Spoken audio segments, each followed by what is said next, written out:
Fala galera, tudo bem? Aqui é o professor Rafael Carlos de Sociologia da plataforma Gonçalves Dias e na aula de hoje a gente vai tratar de um assunto que é escolas antropológicas, só que é a parte 2, ou seja, a continuação da aula anterior de escolas antropológicas, que era a primeira parte. Com essa aula aqui a gente vai encerrar a parte relacionada às teorias antropológicas, ou seja, as teorias que versam sobre a cultura humana a partir do século XX. E na aula de hoje a gente dividiu em 4 tópicos. Então, olha só, presta atenção, acompanha comigo. Escola estruturalista. Depois, o culturalismo norte-americano. Terceiro tópico, a antropologia interpretativa, também chamada de hermenêutica. Relaxa que daqui a pouco eu vou te explicar o que é. E por último, a chamada antropologia pós-moderna. Então, a gente vai ter uma aula dividida em 4 momentos. Como é uma aula cheia de teóricos, de teorias e de conceitos, eu já vou te dar um conselho logo agora. Pega aí teu caderno, pega a tua caneta para fazer as anotações das dicas que eu vou te passar nessa aula de hoje. Combinado? Então vamos lá, vamos começar com a primeira parte da aula, que é sobre a escola estruturalista. Presta atenção na dica. A palavra estruturalista tem no seu radical a palavra estrutura. Então, o foco dessa corrente é a análise de quê? Das estruturas que compõem a cultura, ou dos elementos estruturantes, ou elementos estruturais que fazem parte das culturas humanas. Então, o foco vai ser isso, por isso o nome é escola estruturalista. Olha só, acompanha aqui comigo. Os antropólogos que integram essa corrente, chamada de escola estruturalista, buscam identificar, atenção, as regras estruturantes da cultura que estão presentes na mente humana. Ou seja, lembra que a cultura, antes da gente explicar, ela é uma construção humana. A cultura é uma atividade eminentemente humana, é aquilo que, inclusive, nos diferencia dos outros seres viventes, dos outros animais, certo? Então, a cultura é algo relacionado à produção, à criação humana. Sendo assim, a mente humana elabora os significados, os sentidos daquilo que existe culturalmente, certinho?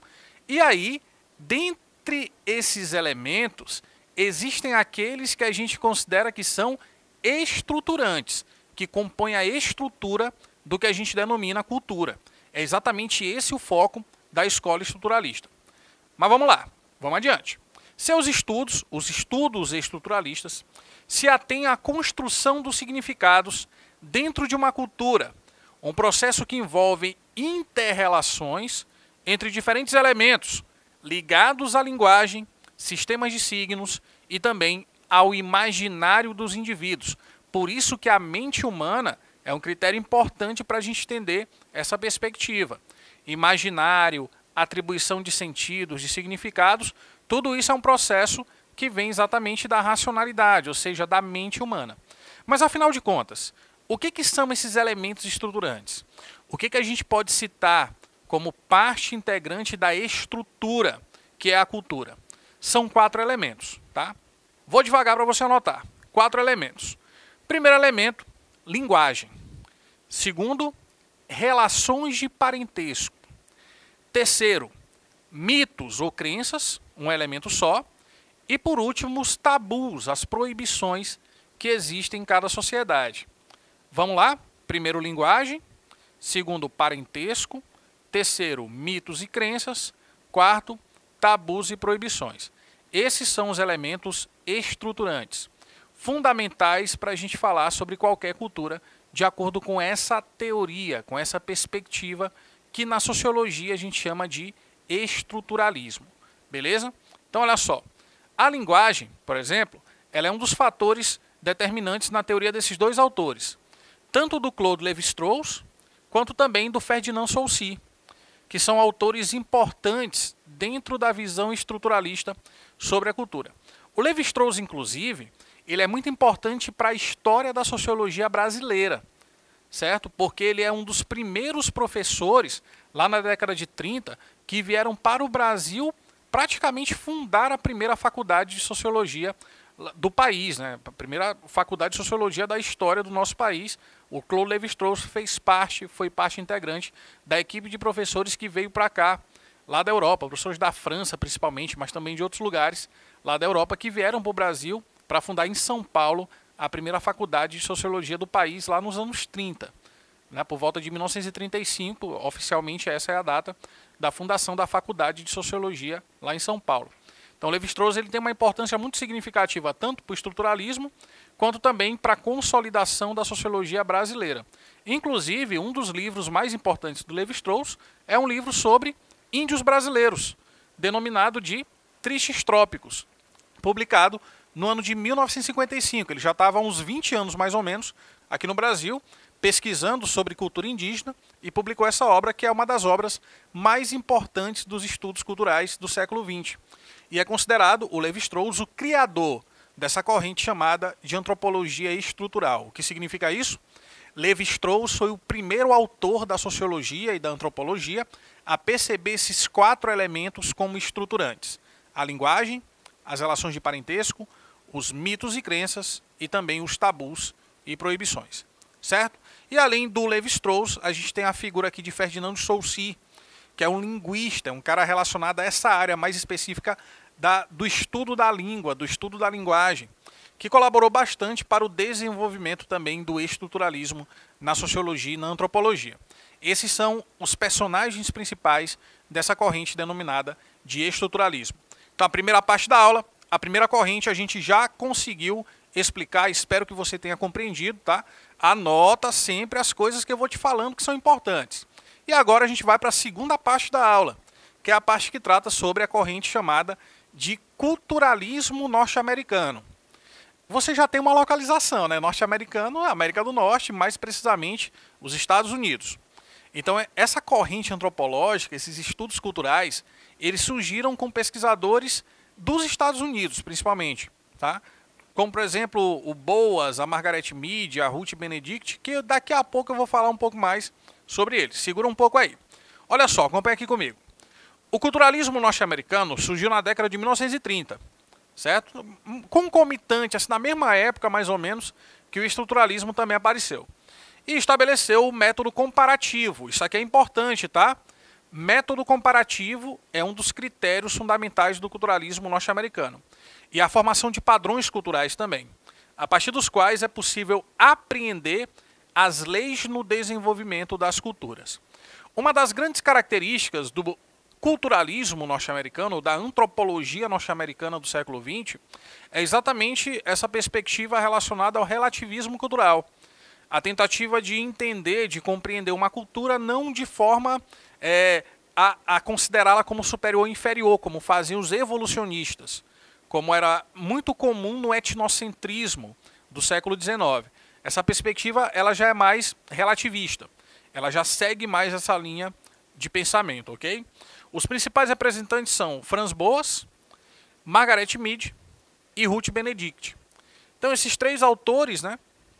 Um autor, que é o Franz Boas, e 2 autoras, 2 pesquisadoras mulheres, Margaret Mead e Ruth Benedict, foram fundamentais na consolidação desse novo raciocínio acerca da cultura, dessa nova corrente de pensamento que é o culturalismo norte-americano. Deixa eu voltar rapidinho aqui. Então lembra, culturalismo norte-americano, década de 30, método comparativo e formação de padrões culturais. O estudo deles é muito baseado nesse critério. E eles também são adeptos de uma visão mais relativista acerca da cultura. Professor, o que significa isso? Vou te explicar. A visão relativista é aquela que determina que, para compreender uma cultura, você deve levar em conta o seu próprio processo de formação. Você não deve estabelecer nenhum tipo de gradação cultural, como se fazia no século XIX, onde tinha a ideia de civilização, barbárie, selvageria, né? Típica do evolucionismo cultural, do etnocentrismo. Então essas ideias elas são deixadas para trás e a gente passa a ter um novo olhar, uma nova perspectiva que é relativista e que o culturalismo, a antropologia norte-americana acabou abraçando essa ideia para seguir os estudos acerca da cultura. Certinho? Terceira, a antropologia interpretativa, também chamada de hermenêutica. Olha só, não vai se assustar com essa palavra. Você não precisa se assustar com nenhum termo, que aqui a gente explica tudo para você. Toda vez que você observar em qualquer texto, em qualquer questão de vestibular, por exemplo, ou no seu livro de sociologia, a expressão hermenêutica relacionada à cultura, ela tem o valor da ideia de interpretação. Então a palavra hermenêutica é quase um sinônimo de interpretação, certo? A antropologia hermenêutica é a mesma antropologia interpretativa, é o nome mais fácil da gente se referir a essa escola do pensamento. Essa corrente do pensamento, ela surgiu na segunda metade do século XX. Presta atenção que a gente está fazendo aqui uma coisa que é acompanhando o tempo histórico, né? A gente começou na primeira aula lá no século XIX, falou do evolucionismo cultural, etc. Aí nessa aula agora, a gente já começou lá na década de 30, na primeira metade do século XX, falamos do estruturalismo de Claude Lévi-Strauss, falamos ainda há pouco do culturalismo norte-americano, e agora a gente já vai entrar na segunda metade do século XX. Eu estou fazendo contigo aqui uma linha histórica do pensamento acerca da cultura, do pensamento antropológico dentro dos estudos de sociologia. Então a gente está indo de acordo com o tempo até chegar nos dias de hoje, tá? Olha só, década de 70, década de 60, 70, principalmente nos anos 70, é a época que essa antropologia, chamada de interpretativa ou hermenêutica, ela vai de fato ser a grande sensação do momento, tá? O que ela quer dizer? Acompanha comigo.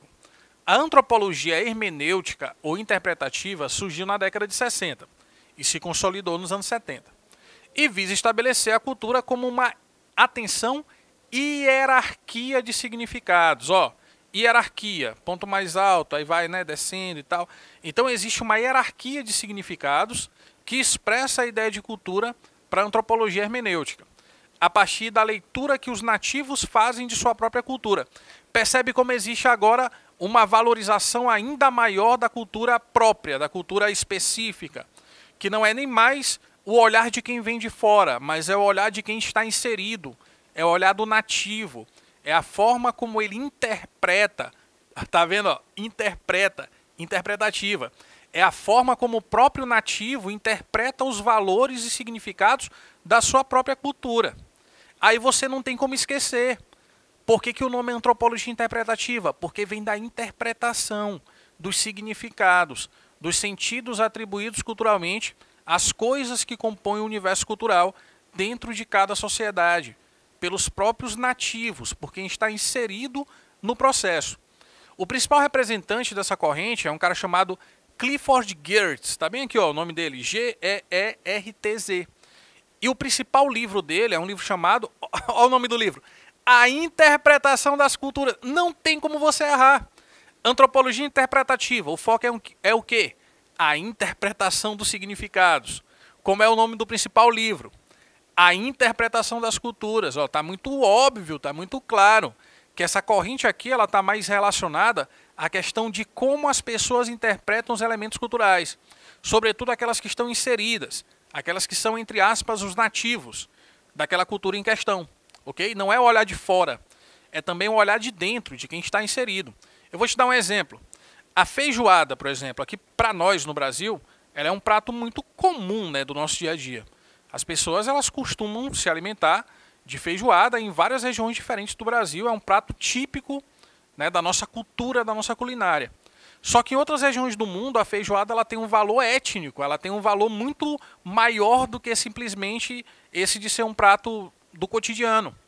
Existe um significado muito maior, por exemplo, para o negro norte-americano, para o afrodescendente lá do sul dos Estados Unidos. Para ele, pratos como a feijoada remetem ao passado de escravidão, à época do colonialismo, sacou? Então é uma outra ideia, é uma outra interpretação, que é feita pelo cara que está naquela cultura, que está inserido naquele contexto. Enquanto para nós a feijoada é um prato típico, comum, né, do cotidiano, para eles tem um valor muito superior, tem um valor étnico, um valor histórico, entendeu? Então é essa a ideia da hermenêutica, é você deixar com que as pessoas consigam interpretar esses elementos culturais, atribuindo significados, né, de acordo com a sua vivência, de acordo com a sua experiência também. E aí, como a gente está falando de uma corrente onde o significado, atenção, hein, a interpretação, ela é elemento fundamental, para você conseguir atribuir um sentido para alguma coisa, para você olhar uma cruz, por exemplo, e atribuir a essa cruz um sentido sacro, sagrado, você precisa de quê? Você precisa da linguagem. É a linguagem que nos capacita a entender os símbolos, a atribuir sentidos, a interpretar as coisas. Então, o que a hermenêutica faz? Não tinha aqueles 4 elementos, vou voltar rapidinho para você. Aqueles 4 elementos da escola estruturalista, aqui ó, linguagem, parentesco, mitos, crenças, tabus e proibições, a hermenêutica reduz para um só. Segundo a antropologia hermenêutica ou interpretativa, a linguagem é o único elemento fundamental. Porque a partir da linguagem, a gente elabora crenças, a gente constrói os mitos, as narrativas, a gente elabora as proibições, a gente atribui sentido, atribui significado às coisas que a gente percebe, que a gente vive, que nos circundam, certo? Então foca nisso, a linguagem é o elemento fundamental dentro dessa visão interpretativa ou hermenêutica da cultura. Beleza? Agora falta só uma para a gente fechar a aula.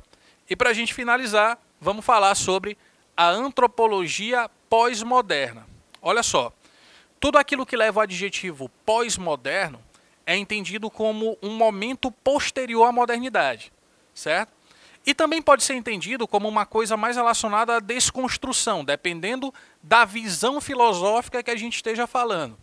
Então, se a gente fala de filosofia pós-moderna, por exemplo, lá na área de filosofia, do meu amigo André Luiz, a filosofia pós-moderna tem a ver com a desconstrução de saberes consolidados. Enquanto que a antropologia pós-moderna é muito mais uma questão temporal mesmo. Tanto é que ela é chamada também de antropologia crítica. E ela surge a partir dos anos 80 em diante. Ela vem até a nossa fase agora, que é o século XXI. Ok? E essa antropologia, chamada de pós-moderna ou crítica, ela está preocupada com o quê? Atenção. Com a reinterpretação. Olha aí, ó. Ainda agora, vou voltar rapidinho. Eu falava sobre interpretação, lá na hermenêutica. Agora, eu estou falando sobre reinterpretar. O que significa reinterpretar? Significa interpretar outra vez, interpretar novamente. A reinterpretação textual das etnografias clássicas e contemporâneas. Então, o que o pós-moderno na antropologia propõe? Vamos interpretar de outra maneira tudo aquilo que os antigos escreveram, que os anteriores escreveram, que o pessoal lá do século XIX escreveu, que o pessoal do culturalismo norte-americano, que o pessoal do estruturalismo também. Ou seja, é uma visão crítica, por isso que o nome também é antropologia crítica. É uma visão de criticidade sobre toda a construção de teorias, de etnografias, como a gente chama, clássicas e também contemporâneas ao longo do tempo. Desde quando surgiu a antropologia e a sociologia no século XIX até os dias atuais. Reinterpretar significa o quê? Lançar um novo olhar. Significa tentar entender de outra forma, tentar entender de outra maneira, sob outra perspectiva, aquilo que já estava consolidado como forma de conhecimento. O principal representante dessa corrente chamada antropologia pós-moderna é um cara chamado James Clifford. De novo, não vai confundir. Porque ainda agora a gente falou de Clifford Geertz. Isso é uma pessoa, tá? É uma pessoa diferente da outra. Clifford Geertz é o representante da antropologia hermenêutica, da interpretação, da linguagem. E aí tem o James Clifford, que é um nome parecido, né? Que é o cara ali mais importante da chamada antropologia pós-moderna, só para você não se confundir. E aí na antropologia pós-moderna a gente tem esse livro que ainda não foi traduzido para o português, né? A gente tá original aqui em inglês, que é Right Culture, The Poetics and Politics of Ethnography. Eu vou tentar traduzir aqui. Significa escrevendo cultura, a poética e a política da etnografia. Ou seja, resgatando, né, a perspectiva lá da reinterpretação sobre aquilo que antes já estava estabelecido e consolidado nas teorias clássicas e contemporâneas, beleza? E com isso, meus queridos, a gente vai encerrando mais uma aula de sociologia. Lembrando, vou fazer um resgate aqui do que a gente viu hoje. A gente falou sobre as escolas antropológicas. É a parte 2 desse conteúdo. Na aula de hoje eu falei para vocês sobre, primeiro, falei sobre o estruturalismo de Claude Lévi-Strauss. No estruturalismo, 4 elementos são importantes: linguagem, parentesco, mitos e tabus. 4.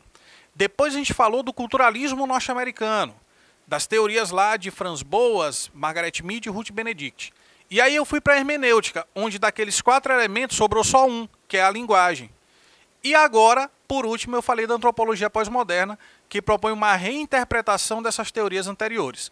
E com isso a gente encerra mais um conteúdo de sociologia.